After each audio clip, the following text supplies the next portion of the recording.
hello' guys বহুতে মোক ইয়াৰ আগৰ ভিডিঅ'ৰ কমেণ্ট ছেকশ্যনত সুধি আছিলে যে স্পট এডমিশ্যন কি হয় বা D.El.Edৰ যোনটো স্পট এডমিশ্যনৰ বিষয়ে শুনি আছোঁ সেই স্পট এডমিশ্যন কেনেকৈ ল'ব পাৰি কোনবোৰ ইনষ্টিটিউটত সেই স্পট এডমিশ্যনৰ ব্যৱস্থাটো আছে আৰু কেনেধৰণে সেই স্পট এডমিশ্যনত কেণ্ডিডেটবোৰ ছিলেক্ট কৰা হয় আৰু এডমিশ্যন দিয়া হয় গতিকে এই ভিডিঅ'টোত কিছুমান কুৱেশ্যনছ মই লিখি লৈছোঁ সেই কুৱেশ্যনছবোৰৰ মই আনচাৰ দিবলৈ চেষ্টা কৰিম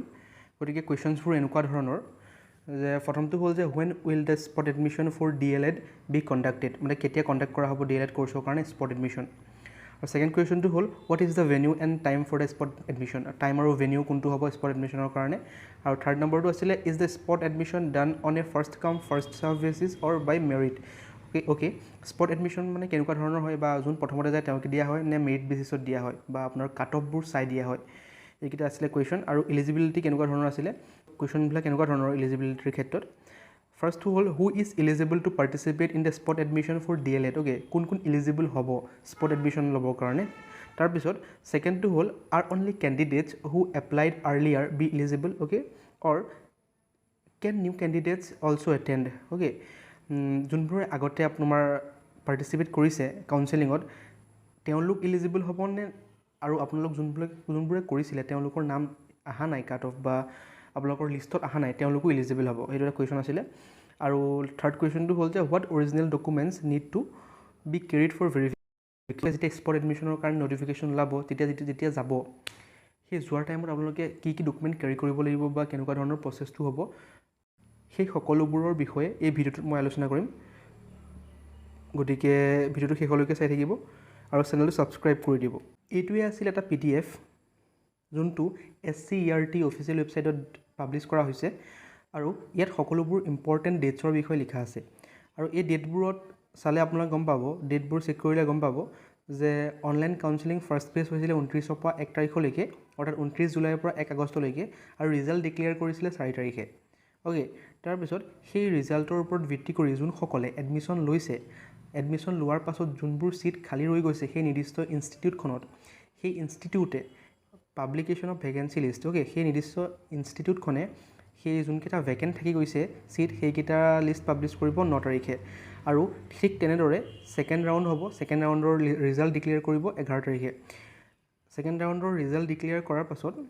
আৰু এটা ফেজ হ'ব ছেকেণ্ড ফেজ অফ ভেৰিফিকেশ্যন হ'ব আপোনাৰ 16 তাৰিখে আপোনালোকে আকৌ অনলাইন কৰিব লাগিব যাৰ নাম অহা নাই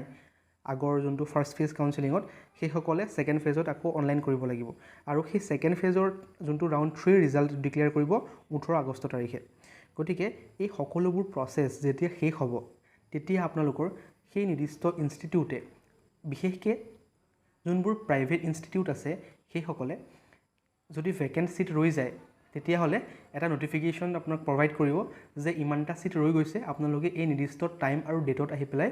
স্পট এডমিশ্যনৰ কাৰণে এপ্লাই কৰিব পাৰিব বা স্পট এডমিশ্যন ল'ব পাৰিব আৰু সেই নটিফিকেশ্যনত যোনটো ডেট আৰু টাইম মেনশ্যন থাকে সেই নিৰ্দিষ্ট টাইমত গৈ আপোনালোকে সেই স্পট এডমিশ্যনত ল'ব পাৰিব আৰু ইয়াত কোনো মেৰিট বেচিছত দিয়া নহয় ইয়াত মানে ফাৰ্ষ্ট কাম ফাৰ্ষ্ট চাৰ্ভ বুলি এটা যোনটো আছে অৰ্থাৎ যোন সোনকালে যায় আৰু টাইমত যায় তেওঁকে এই এডমিশ্যন দিয়া হ'ব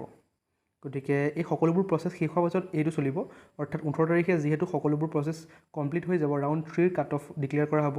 বা সকলোবোৰ ডিক্লেয়াৰ কৰি দিব তাৰপিছত আপোনালোকৰ নিৰ্দিষ্ট ইনষ্টিটিউট গভটে নকৰে অৰ্থাৎ গভৰ্ণমেণ্ট যোনবিলাক আছে সেইবোৰে নকৰে অৰ্থাৎ যোনবোৰ প্ৰাইভেট আপোনাৰ ইনষ্টিটিউশ্যন আছে সেইসকলে স্পট এডমিশ্যনৰ কাৰণে আপোনাৰ নটিফিকেশ্যন দিব যদিহে তেওঁলোকৰ কোনোবা ছিট ৰৈ যায় গতিকে এইটোৱে আছিলে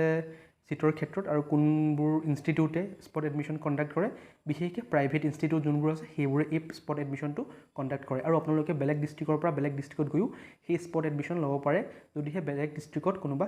প্ৰাইভেট ইনষ্টিটিউটত ছিট ভেকেণ্ট থাকে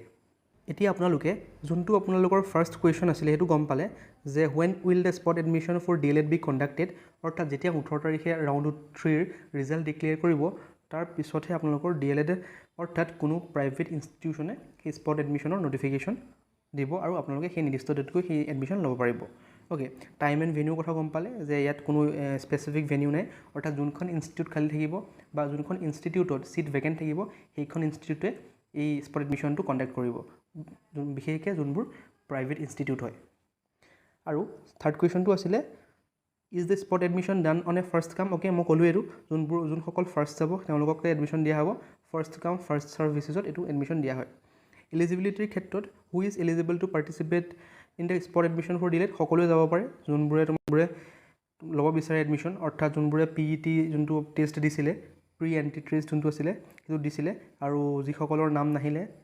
3টা ৰাউণ্ডতো তেওঁলোক যাব পাৰে তাৰপিছত ছেকেণ্ডটো হ'ল আৰু অনলি কেণ্ডিডেট হু এপ্লাইড আৰ্লিয়াৰ এলিজিবল অৰ নিউ কেণ্ডিডেটটো এলিজিবল হ'ব এইটো দিবৰ কাৰণে বা এডমিশ্যনটো ল'বৰ কাৰণে যোনটো স্পট এডমিশ্যন কণ্ডাক্ট কৰিব প্ৰাইভেট ইনষ্টিটিউশ্যনবোৰে থাৰ্ড নম্বৰটো হ'ল যে হোৱাট অৰিজিনেল ডকুমেণ্ট যোনবোৰ অৰিজিনেল ডকুমেণ্টৰ বিষয়ে মই আগৰ ভিডিঅ'ত মেনশ্যন কৰিছোঁ যে আপোনালোকৰ যেনেকৈ এজ প্ৰুফৰ কাৰণে কিবা লাগিব আণ্ডাৰটেকিং লাগিব বা যোনবোৰ আপোনাৰ ডকুমেণ্টছ আছিলে HSৰ মাৰ্কশ্বিট চাৰ্টিফিকেট লাগিব সকলোবোৰ লৈ আপোনালোকে যাব লাগিব সেই স্পট এডমিশ্যনৰ দিনা এইটোৱে আছিলে আপোনালোকৰ স্পট এডমিশ্যনৰ ৰিলেটেড বিভিন্ন কুৱেশ্যন আৰু মই সকলোবোৰ কুৱেশ্যনৰে আনচাৰ দিবলৈ চেষ্টা কৰিছোঁ গতিকে ভিডিঅ'টো এটা লাইক কৰি দিব এটা কমেণ্ট কৰিব আৰু চেনেলটো ছাবস্ক্ৰাইব কৰিবলৈ নাপাহৰিব থেংক ইউ